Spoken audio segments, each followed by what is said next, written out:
저는 명색이 없습니다만은 대종사님 회상에 일찍이 참석해서 횟수로는 50년이 지났습니다. 그러는 동안에 대종사님 회상에 와서 일일이 말씀 들을 때 이렇게 우러러 생각을 해보면은 모든 말씀이 극락을 간다든가 또 성불을 한다든가 이런 말씀이 아니고 그저 평상으로 사람이 세상에 나서 어떻게 해서 치가를 보고 자신이 입신양명으로 한다든가 이런 등등의 평범한 말씀으로 가르치실 때 저는 처음에 의아하게 생각을 했습니다. 불법연구회라는데 오면은 부처님이 어떻게 해서 된다든가 어떻게 해서 극락을 간다든가 이런 말씀이 기세해야 될 텐데 그저 보통 사람이 할 수 있는 얘기를 말씀하실 때 좀 의아했습니다. 그러나 쉬지 않고 일일이 하나하나 말씀 살펴들을 때 선방에 제주 참석을 했습니다. 근데 선방에서 말씀하시는 것도 또한 역시 인생이 나서 어떻게 해야 죽어 세상에 가고 또 다시 온다는 말씀은 좀 들을 때에 희망이 있었습니다. 그래서 사람이 누구나 다 죽는 것은 싫어하지만은 죽었다가 다시 난다는 얘기는 예수교에서 들어보지 못한 말씀입니다. 그래서 좀 희망을 두었습니다. 예수교에서는 어릴 때 들어보면은 죽으면은 천당 간다. 천당에 가서 하느님과 같이 동거할 수가 있다. 그렇게 말씀을 들어왔는데 대종사님의 말씀은 죽는 것이 사실이지만은 눈 깜짝하는 것과 마찬가지로 다시 세상에 나온다. 그래서 죽고 사는 것을 임의로 할 수가 있으며 영생을 살 수가 있다는 말씀에 꼭 귀를 기울이고 희망이 있고 또 욕심이 났습니다.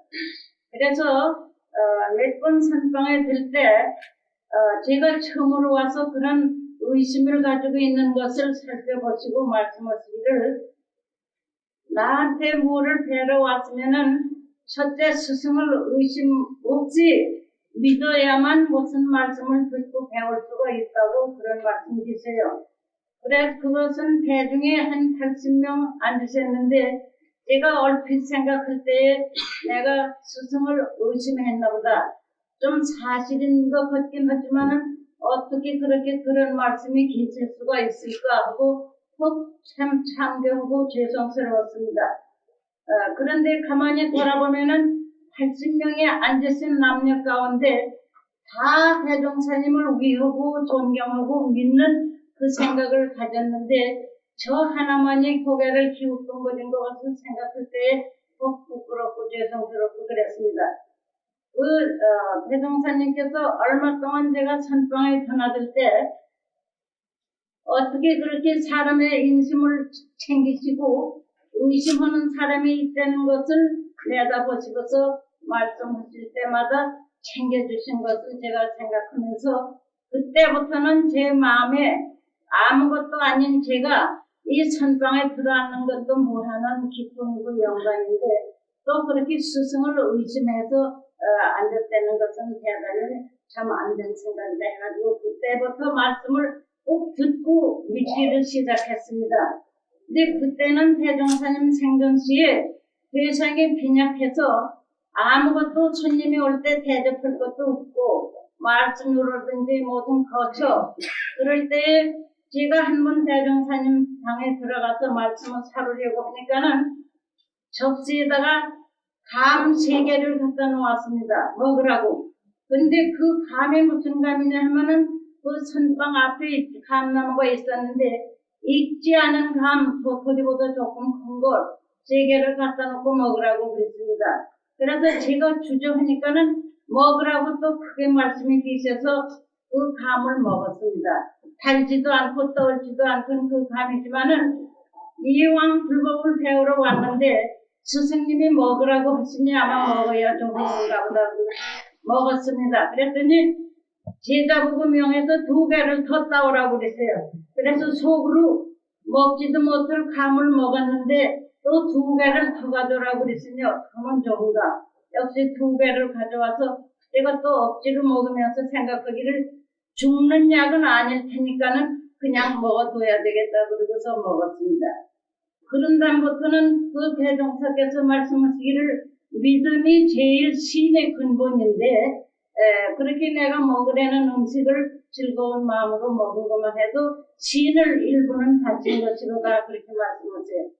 그래서 그 다음에 제가 말씀 여쭙기를 저는 불법연구에 온 동기가 부처가 되면은 무슨 이적을 배울 수 있다고 그러는데 그 무슨 이적을 좀 해주세요. 그러니까는 그거 참 좋은 말이라고. 이적이라는 것은 사람의 욕심이 떨어지면은 이적을 자기도 베풀 수가 있고 또한 스승도 배줄 수가 있지만은 욕심이 잔뜩 가진 사람에게 이적을 배주면은 미신이라고 생각하기가 쉬우니까는 그런 것은 일절 정법회상에서는 되는 것이 아니라고 말씀드리세요. 그러지만 속으로 바라는 것은 꼭 이적 하나를 보았으면은 좀 더 진심이 날 것 같은데 이적은 구해주시지 않으셨습니다. 근데 한 번 산방에 들어가니까는 어떤 할머니가 문 밖에 와서 문을 두드리면서 할아버님 빨리 우리 손자가 죽게 됐으니 빨리 좀 병을 고쳐달라고 소리소리 지릅니다. 그럴 때 문을 열고 내다보시면서 손자가 죽게 됐으면 빨리 병원으로 갈 일이지 내가 의사가 아닌데 어떻게 와서 떠드는가. 가서 의사한테 가라고 말을 하지 안 갑니다.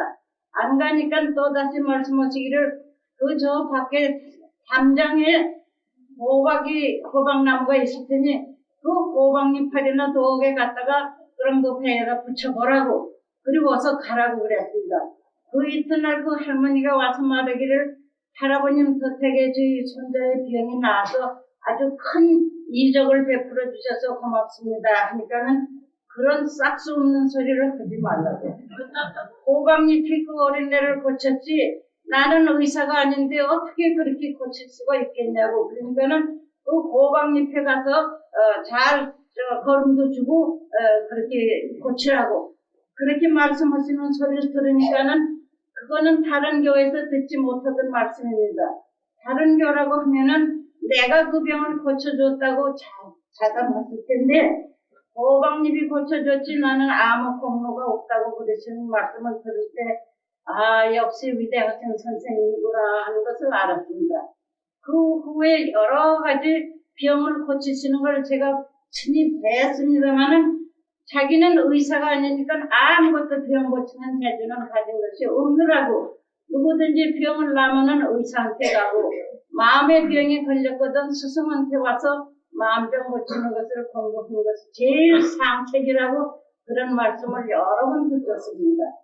그러면 그때 대종사님 회상에는 너무 가난해서 그러니 죽을 잡수시고 또한 행상을 보내서 엿장사를 하시고 그러는 걸 제가 뵐때 어떻게 부처되는 공부를 가르치시는 이 회상에서 저렇게 잡수시는 것도 초라하고 또 제자들 몇 분이 그렇게 연목판을 들고 댕긴다는 것은 이게 아무래도 알 수 없는 일이다 하고 조금 의심이 났습니다. 그럴 때면은 어떻게 내다보시고서 스승을 의심한다는 것은 무하는 여수 같은 죄고를 받는 것인데 스승을 의심할 것이 없다고 의심하는 사람은 이 방에 들어오지 않는 것이 좋다고 말씀하실 때 아이고 이건 내가 생각하던 것을 저 어른이 저렇게 내다보셨구나 하면서 또 끊어버렸습니다. 그렇게 해가지고 대성사님 회상에 댕길 때 하나하나 늘어나는 것을 제 눈으로 역력히 보게 됐습니다. 어떻게 추운 겨울에도 그 남선생님들은 양말 못 신습니다. 다 벌벗고 선방에 들어오십니다. 또 여자들도 보면은 전부 우물에 가서 찬물을 비례박으로 끌어올려가지고 찬물로 세수까지 양치까지 하고 들어와서 경건한 마음으로 들을 때 삼삼 할머니라는 노인이 하시는 것을 봤습니다. 좋은 말씀이다 하고 생각할 때는 그 할머니가 일어나서 무수 세배를 올립니다. 그러면은 모든 또 청중들은 앉아서 묵묵하게 볼 뿐이지 앉아라 사람 하는 말도 없습니다. 대종사께서도 보셨습니다. 그럼 그 할머니가 크고 한달 그 좁은 말씀 어떻게 그렇게 알아듣고 절을 해야 될 걸로 알았는지 모르는데 그 자손들이 다 좋게 출세하는 것을 우리가 보고 있습니다. 그리고 한 번은 강연대회가 열렸는데 강연을 하는데 여기 앉으신 원불 우교 대학 총장께서 강연을 하십니다. 강연하시는데 조그만 아이인데 제가 보기에는 얼마나 강연을 잘했는지 특등을 받았습니다. 그때 주먹으로 테이블을 치면서 강연을 참 똑똑히 잘했어요. 그래 제가 예배당에 다닐 때 보니까 조그만 아이가 그렇게 강연하는 걸 못 봤는데 저렇게 테이블을 치면서 자신만만하게 강연을 잘해서 특등을 받는구나. 물론 그 강연은 정산종사께서 써주셨습니다. 그런데 왜 가지고 하는 그 자세와 그 언변이 참 그럴만해서 특등을 받게 되고 그때에 저는 원망 생활을 감사 생활로 돌리라 하는 말씀을 응산 이완철 정사께서 써주셨습니다. 왜죠? 왜 가지고 강연을 제법 올렸습니다. 그랬더니 3등을 하게 되었습니다. 그래서 저는 너무 황공해서 온 지도 얼마 안 됐는데 3등까지 상을 주셨구나 그래서 참 눈물이 흘렀습니다.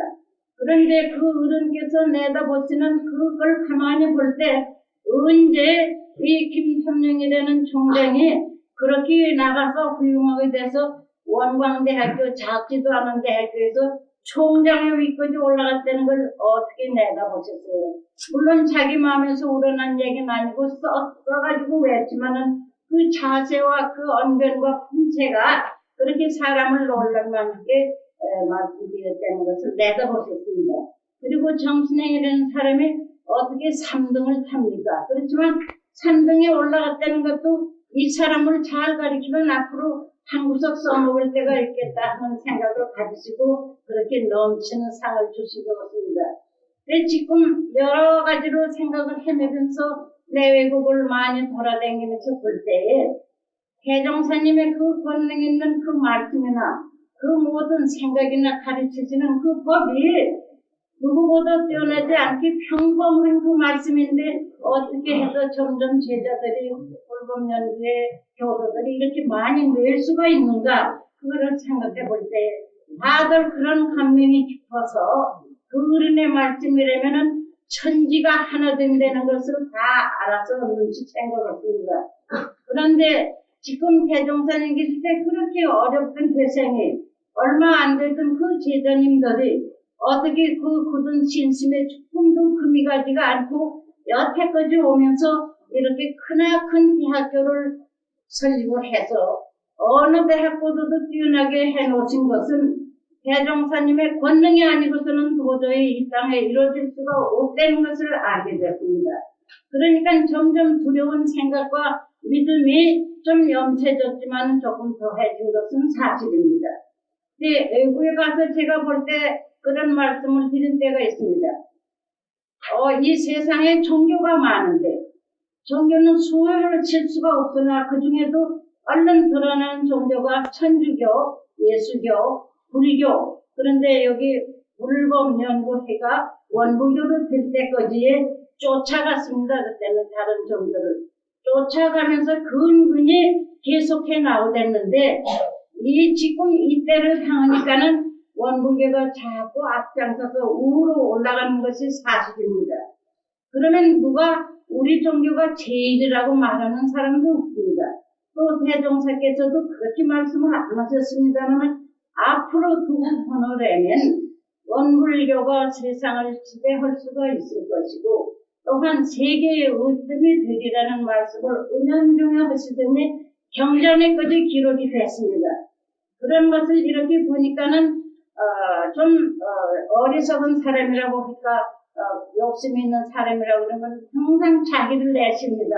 자기가 누구보다도 잘나고 유식하고 자기 집안이 귀족들이고 그렇다고 내시고 또 그러면은 자기 나라만이 제일이고 또 자기 종교만이 제일이라고 다 자랑하고 나섰는데 원불교에는 그렇게 하지를 말고 언행 심사를 바로 가질 때 다른 사람의 옆에서 볼 때는 그 사람의 말이 바르고 행하는 행동이 옳으니까 그러면 그 사람과 친구를 해야 되겠다 하는 그 생각으로 차츰차츰 따라오게 돼서 지금은 다 가족의 수요까지 치자면은 100만 명이 넘는 원불교 큰 가족이 됐습니다.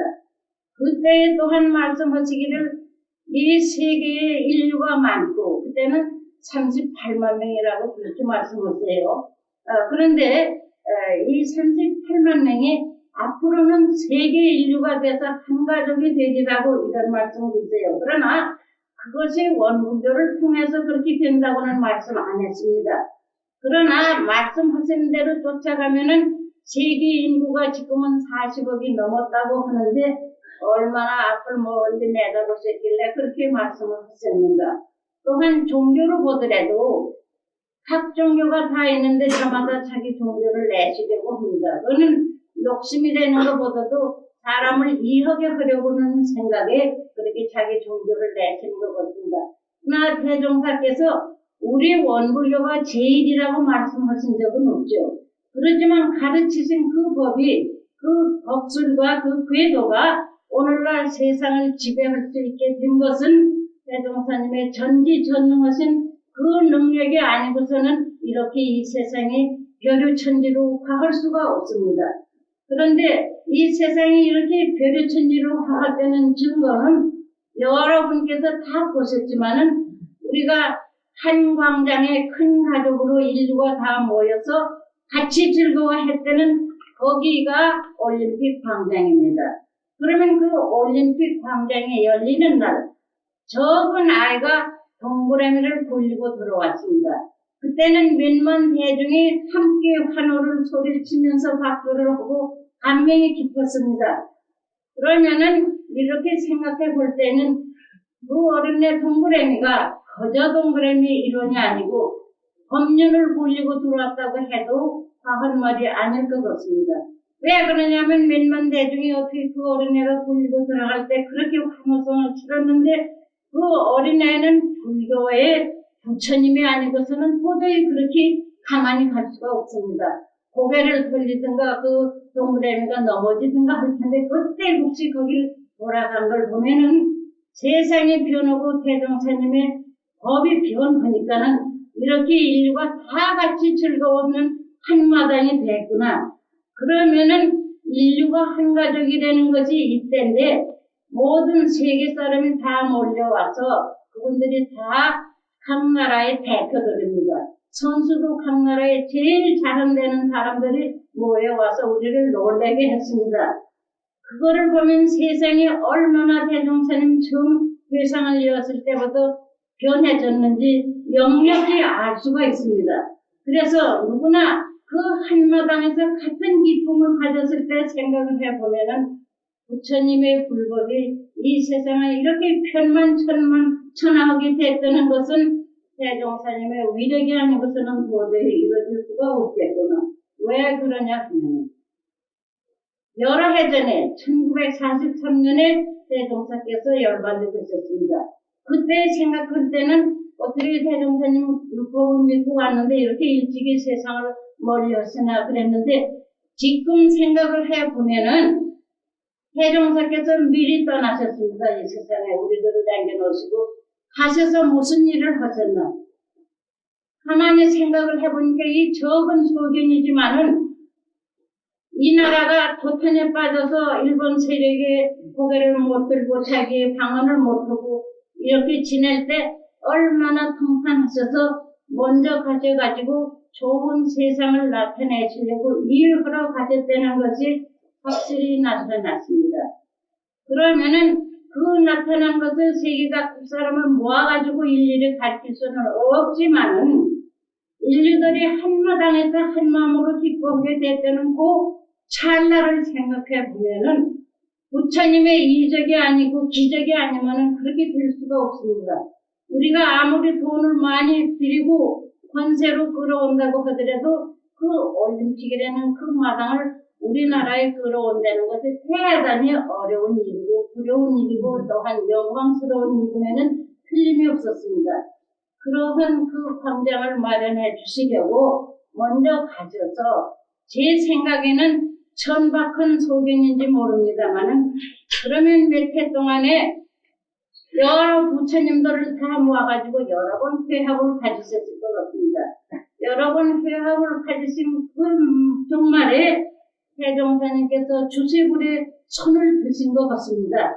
그래서 여러 세상의 도탄 중에 빠져서 인류가 고해에서 견디지 못하는 고생을 하지만은 이때는 한국에 한 번 큰 이적을 베풀지 않으면은 세상을 건지기 어렵다 하는 것을 크게 외치셔서 한국으로 그러한 큰 마당의 잔치가 나타난 걸로 생각이 됩니다. 그러면은 보통 말씀하실 때 내가 이 세상에 온 것이 이번 처음이 아니다 말씀하셨죠.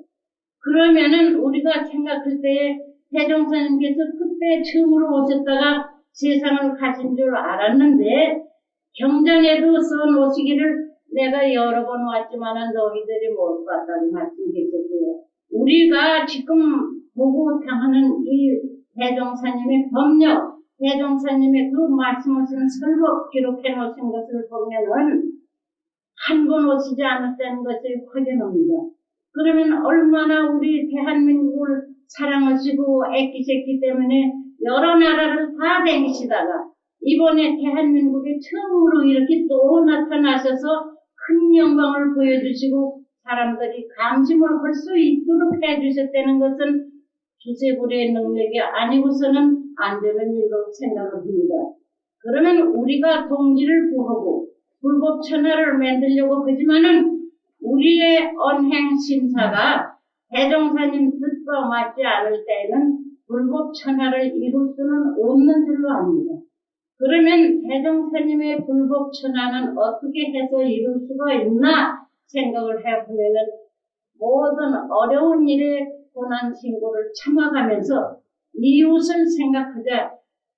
또한 사람이 나서 죽을 때까지 걸어가는 배 한 피를 짜는 것과 같이 비교를 하셨는데 배틀 하나를 짤 때는 그 짜는 직녀의 손과 마음이 합하지 않으면 그 한 필이 이루어질 수가 없다고. 네, 가다가 중간에 끊어지기도 하고 얽히기도 하지만은 한 마음으로 그 배를 짜면은 한 필이 곱단하게 이루어진다고 말씀하신 것이 그때 무슨 뜻인가 잘 못 챙겼는데 가만히 앉아서 생각을 해보면은 춘추법녀를 거기 말씀하셨습니다. 그러니까 춘추의 법이라는 거는 추나 추동의 법을 짜는데 거기서 물론 일월 성신의 힘으로 짜진다고 그렇게 또 말씀하셨죠. 그러니까 1월이 밤이 되고 낮이 되고 왔다 갔다 30일 1년 몇 해가 되는 동안에 춘추의 법이 짜졌다고요. 그래서 우리가 입는 의복이라든지 모든 것이 춘추 법령에 의해서 이렇게 됐다는 것도 성현의 아름다운 뜻으로 이 세상이 이렇게 조판되어 가는 것이 아닌가. 그러면은 배틀을 짜는 그 직녀의 마음과 같이 어린애 공굴리는 그때 그와 같이 옆에 사심을 바라보고 양옆을 바라본다든지 떠온다든지 사심이 있다면 그 원이 바로 굴러가서 리가 없습니다. 그때 그 아이가 부처의 마음을 가졌던 것과 마찬가지로 춘추 법령을 짜들어가는 우리 교도들, 특별히 원불교 교도들이 사심이 하나도 없어서 이때에 이렇게 큰 회상을 이루어지고 모든 각 기관이 나타나게 됐습니다. 그러면은 그 배 한 줄을 짜서 세상에 내놔서 사람들이 의복을 입고 행세를 할 수 있는 것과 마찬가지로 대종사님의 이 법을 한번 세상에 내놓으니까는 인생에 걸어가는 길이 춘추 법료의 일직적 행태가 마찬가지구나 하는 것을 생각하게 됩니다. 그래서 우리가 사람들한테 그렇게 아상을 낸다든가 우리 사람이 아무리 높다고 하더라도 계산만은 못하죠. 그런데 얼마나 사람은 자기가 높은 것을 생각하고 자기의 지식이 온 세상을 지배할 걸로 생각을 하지만은 대종사님께서 대각을 하신 거기 따라갈 수가 없잖아요. 아직은. 왜 그러냐면 우리 사람들은 오욕에 찌들어서 오욕에 덮어지어서 그 대종사님의 지견을 따라갈 수 없게 됐습니다. 그러면은 쉽게 얘기할 때 우리 사람들은 사람의 가치를 지령이나 덕력이나 믿음의 힘이나 그렇게 보는 것이 아니고 물로 보기 때문에 물량을 사람의 가치와 대적할 수가 없습니다. 그러면 사람의 가치는 천하를 지을 수도 있고 오고 가는 일에 마음대로 할 수도 있는데 돈의 힘이나 사람 세상의 물질의 힘, 물량으로 사람의 가치를 평할 수가 없습니다. 그런 거로 사람이 우리 원불교 교도는 대종사님의 그 엄격하신 그 말씀이 아니면 안 되는데 첫째는 욕심을 버려라, 아상을 버려라. 우리 사람은 가지기 쉽습니다. 아무래도 내가 옆에 사람보다는 나은 것 같고 모든 것을 아르마리도 더한 것 같다고 이런 생각 가지기가 쉽습니다만 그거는 우리의 가는 길의 그림자가 될 뿐이지 우리를 인도하는 빛이 될 수는 없습니다. 근데 하나하나를 가르치실 때 어떻게 그렇게 인생 행로를 쉽게 가르쳐 주셨는지 그런 생각을 해보면은 부처님의 성도신 장을 들춰보면은 부처님은 얼마나 고생을 하시고 그 나무에 앉아서 여러 해 동안 참선도 하셨다고 그러지만 그 과거의 그 고생은 팔다리를 몇 번이나 잘라서 사람들에게 중생에게 주셨습니다. 그 부처님의 일생 성도하시는 그 과정에는 얼마나 많은 고생을 하셨는지 우리가 도저히 따라갈 수가 없습니다. 그래서 불법을 가르쳐서 세상에 불국토를 만드시려니까 대종사님께서 쉽게 가르치셨습니다. 쉽게 가르치신 이 법을 우리가 꼭 깨달아야 되고 그 법을 따라가야만 이 세상에 불국토가 쉽게 나타날 수 있다는 것을 저도 짐작을 하고 배우려고 합니다만 아마 여러분 선생님들은 먼저 다 대각의 정도에 이르셨을 줄 압니다. 그러면은 우리가 이렇게 대종사님 법을 믿고 따라간다는 데는 다른 종교를 우리 종교와 같이 본다는데 힘을 둬야 되겠습니다. 그러니까는 대종사님의 법을 나타내려고 하면은 아까 말한 것과 마찬가지로 우리의 언행이 달라야 대종사님의 법이 드러나고 본경을 받고 주세부리라는 인정을 받으시게 되지 우리의 언행은 과거의 묵은 습관대로 그대로 두고 오직 원불교 법만 세상에 크게 나타내려고 하면은 이것이 잘 나타나지 않습니다. 대종사님의 법은 사람의 법, 사람의 도를 지켜나가야 되겠다는 얘기. 그러지 먼저 나를 내시고 내 종교가 제일이라고 한다면 거기서 벌써 우리들의 생각이 금이 가고 있다는 것을 우리가 알아야 됩니다. 그러면은 과거의 대종사님의 회상은 그렇게 가난해서 참 죽을 잡으시면서 우물에 디려박에 물을 떠서 사람들을 먹이시면서 고생을 하셨지만은 지금의 우리들의 영광과 또 이렇게 호화로운 생활을 그때 다 내다보셨길래 우리들이 가는 길을 인도하시면서 앞으로에 오는 세상은 여기에 앉은 조그만 사람들이 바다 건너 산 넘어서 가서 그 철마를 타고 가가지고 세상을 인도하는 구세 성자가 되리라고 말씀하셨는데 우리가 그 생각을 해보더라도 얼마나 큰 은혜를 우리들이 입고서 이 땅에 이와 같이 살고 있는지요. 그러니까 대종사님의 과거 세상은 그렇게 가난 신고로 지내오시면서 가르치셨지만은 우리가 지금에 당하는 이 생태를 보면은 세계를 얼마나 옆집 떠나듯 합니까? 우리의 하고 싶은 말, 하고 싶은 일 다 댕기면서 하고 있는 것이 대종사님의 가르치신 그 인생의 정로가 아니면은 벌써 중간에 다 떨어져 없어졌을 것입니다. 그러나 그 신심이라는 그 믿음 하나를 바로 잡아가지고 그 말씀을 믿고 왔기 때문에 우리가 이 세상에 이 좁은 환경을 다 보고 있게 됩니다. 대종사님 계실 때 물론 원광대학이라는 것도 없고 유일항림이라는 데서 여자들이 뇌를 기르면서 또한 공장에 가서 직년 노릇을 하면서 고생들 많이 없었습니다. 그래서 손이 다 물러지고 고생 많았지만은 그 사람들이 그 믿음이 아니었던 대로 오늘날 이렇게 좋은 화려한 세상에 나타나고 이러한 좋은 학교가 나타났을 것을 우리가 상상할 수 없었을 것입니다. 그런데 여자들이 그 고생했다는 건 말할 수 없지만은 남 선생님들이 그 뒤에서 밀어주신 거나 또 대종사님의 말씀을 믿고 기획을 해서 이런 큰 기관이 지상에 나타났다는 것을 생각할 때에는 모든 것이 믿음에서 되었습니다. 그런데 우리가 자리를 사용할 일도 아니라고 생각합니다. 사람은 흔히 좁은데, 좁은 교당에, 좋은 학교에 무슨 큰 직책을 가지면 좋을 걸로 알지만 내가 선 이 자리가 사는 자리다. 내가 가는 이 길이 종사님이 가르쳐 주신 이 길이다 하고 생각할 때에는 우리가 어떻게 기쁘지 않을 수가 있습니까?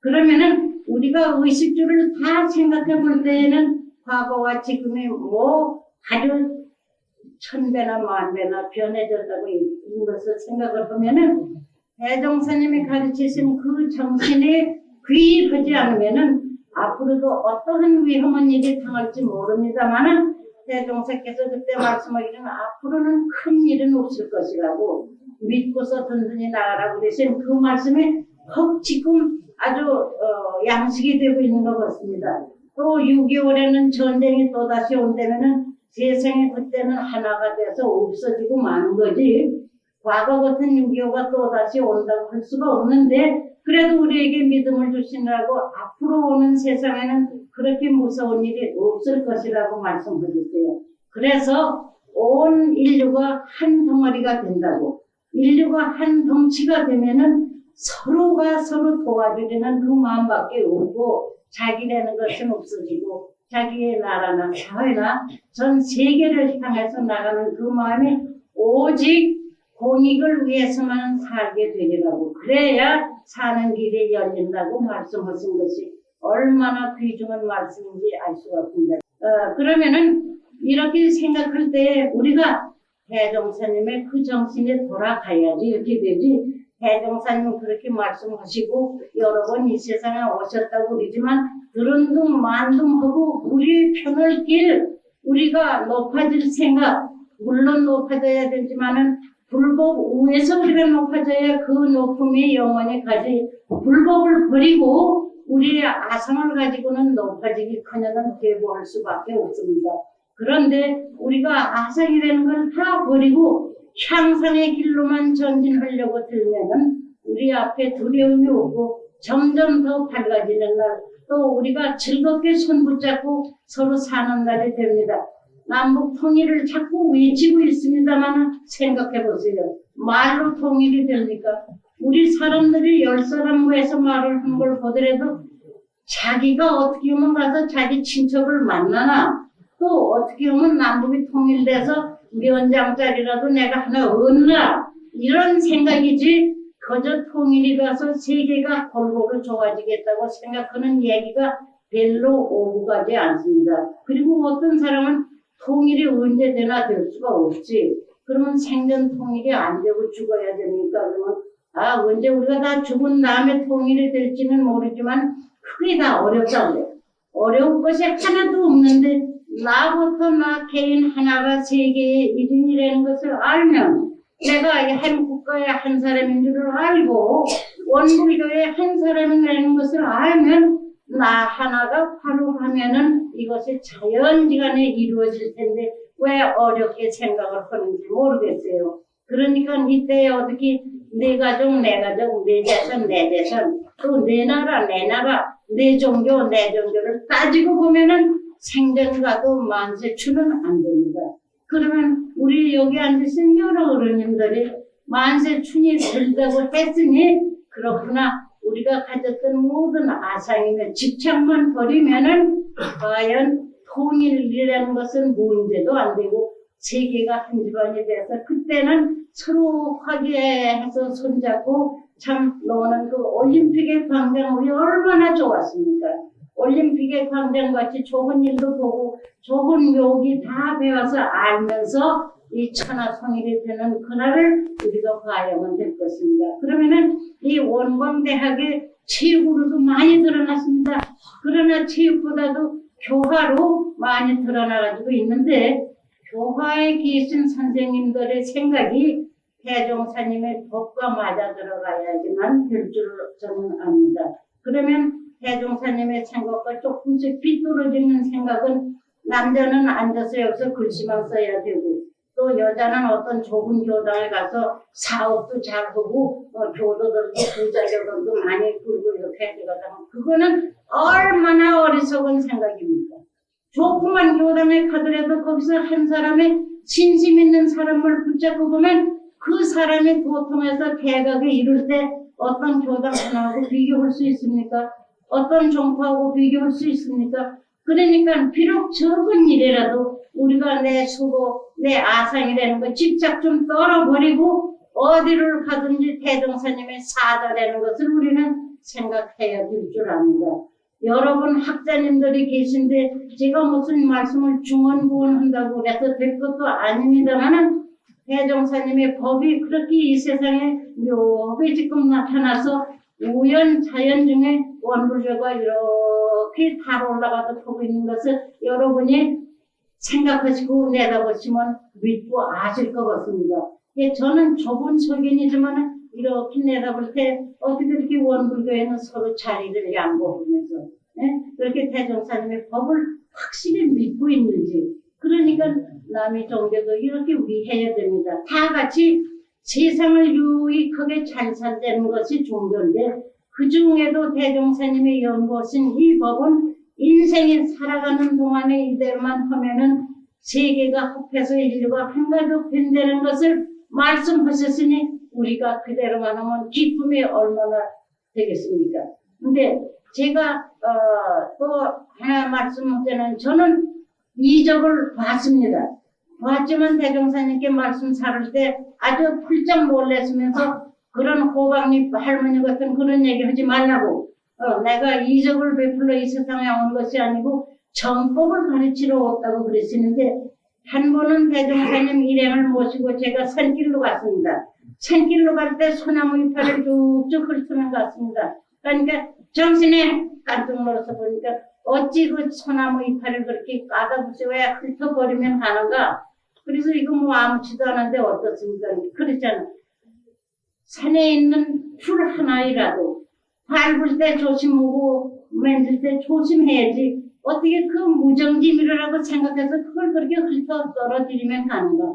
이 다음에 그 만나는 과부는 쉽지 않을 테니까 생각을 해라 그러지. 아이 그거 뭐 무정지물인데 무슨 과부를 받습니까? 그러나 어떤 때 어디를 갈 때 산으로 가다가 소나무가지가 눈을 찔거나 귀를 찔거나 할 때 생각해봐요. 그러면은 무정지물인 것 같지만은 나타나는 일은 그렇게 무섭을 것이 아니다. 또 내려가다 개천물에 손을 함부로 씻으면서 얼굴을 씻었습니다. 대종사님 말씀하시기를 정신에 어째 그 큰 개천에다가 그 손을 담그고 얼굴을 씻는가? 흘러가는 물인데 어떻습니까? 흘러가는 물이지만 애끼는 그 마음이 중생을 도와주는 그 마음이다. 그 물이 흘러가서 만중생과 만물이 다 살 텐데 어찌 그렇게 조심성 없이 겸손하지 않고 교만한 마음으로 나는 제일이다. 개천물 한강물 다 마음대로 써도 된다. 그렇게 생각할 수가 있는가? 그 말씀 계셨습니다. 거기가 바로 한국보육원의 그 개천입니다. 그래 그 한국보육원 그 개천을 볼 때마다 제가 다시 부끄러운 생각을 하면서 내가 어때 그렇게 그때 망성을 해서 대종사님께 꾸중을 말씀을 들었나 생각인데 원불교 10만 대중이 그 물을 그렇게 아끼고 그 나무를 그렇게 아낀다면 이 나라의 산이 푸를 것이고 이 나라의 물이 다 맑은 물 돼서 만중생이 인류가 다 행복하게 건강에 힘을 얻을 것이 사실인 것이 그와 같이 믿어집니다. 여러 학자님들 연구하신 것 다 많으실 텐데 제가 이렇게 두서없는 말씀으로 이렇게 말씀 올린다는 것은 대종사님 말씀을 친히 들었기 때문에 그 말씀을 하나라도 전해 올리려고 그럽니다. 제가 뒷땅 가진 중에 지저분한 논 하나 갖다가 바쳤습니다. 바쳤더니 대종사님 말씀하시기를 가정이 화목한 후에 이렇게 가져오는 것은 좋지만 가정을 숙여가면서 불안 가운데 이렇게 하면 회상의 누가 된다. 그러니까 가정과 먼저 화합한 후에 이런 것을 갖다 바쳐라. 또한 재산이라는 것은 내일 모레 우습게 된다. 왜 우습게 됩니까? 그때는 넌 보따리 옆에 집으로 던지면 이거 왜 우리 집에서 이런 거 왔냐고, 이거 우리 아니라고 절로 던지다. 또 그 집에서 이거 우리 재산이 아닌데 왜 왔냐고 또 절로 던지다. 그때는 대종사님께서 사업을 주장하시라고 그 말씀을 하신 거 같아서 제가 좀 웃었더니 벌써 아셨습니다. 그 눈치를. 그런 것이 아니라 세상의 재물이라는 것은 그렇게 쉽게 돌아가는 것이다.